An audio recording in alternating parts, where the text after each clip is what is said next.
شروع اللہ کے نام سے جو بڑا مہربان نہایت رحم والا ہے۔ سچ مچ ہونے والی، وہ سچ مچ ہونے والی کیا ہے؟ اور تم کو کیا معلوم ہے کہ وہ سچ مچ ہونے والی کیا ہے؟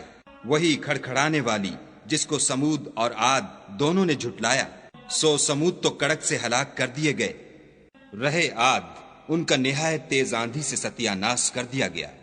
خدا نے اس کو 7 رات اور 8 دن ان پر چلائے رکھا، تو اے مخاطب تو لوگوں کو اس میں اس طرح ڈھے اور مرے پڑے دیکھے جیسے کھجوروں کے کھوکھلے تنے، بھلا تو ان میں سے کسی کو بھی باقی دیکھتا ہے؟ اور فرعون اور جو لوگ اس سے پہلے تھے اور وہ جو الٹی بستیوں میں رہتے تھے سب گناہ کے کام کرتے تھے، انہوں نے اپنے پروردگار کے پیغمبر کی نافرمانی کی تو خدا نے بھی ان کو بڑا سخت پکڑا۔ جب پانی طغیانی پر آیا تو ہم نے تم لوگوں کو کشتی میں سوار کر لیا تاکہ اس کو تمہارے لیے یادگار بنائیں اور یاد رکھنے والے کان اسے یاد رکھیں۔ تو جب سور میں ایک بار پھونک مار دی جائے گی اور زمین اور پہاڑ دونوں اٹھا لیے جائیں گے، پھر ایک بارگی توڑ پھوڑ کر برابر کر دیے جائیں گے، تو اس روز ہو پڑنے والی یعنی قیامت ہو پڑے گی، اور آسمان پھٹ جائے گا تو وہ اس دن کمزور ہوگا، اور فرشتے اس کے کناروں پر اتر آئیں گے، اور تمہارے پروردگار کے عرش کو اس روز 8 فرشتے اٹھائے ہوں گے۔ اس روز تم سب لوگوں کے سامنے پیش کیے جاؤ گے اور تمہاری کوئی پوشیدہ بات چھپی نہ رہے گی۔ تو جس کا اعمال نامہ اس کے داہنے ہاتھ میں دیا جائے گا وہ دوسروں سے کہے گا کہ لیجئے میرا نامہ اعمال پڑھیے، مجھے یقین تھا کہ مجھ کو میرا حساب کتاب ضرور ملے گا۔ پس وہ شخص من مانے عیش میں ہوگا، یعنی اونچے اونچے محلوں کے باغ میں جن کے میوے جھکے ہوئے ہوں گے۔ جو عمل تم ایام گزشتہ میں آگے بھیج چکے ہو اس کے صلے میں مزے سے کھاؤ اور پیو۔ اور جس کا نامہ اعمال اس کے بائیں ہاتھ میں دیا جائے گا وہ کہے گا اے کاش مجھ کو میرا اعمال نامہ نہ دیا جاتا اور مجھے معلوم نہ ہوتا کہ میرا حساب کیا ہے۔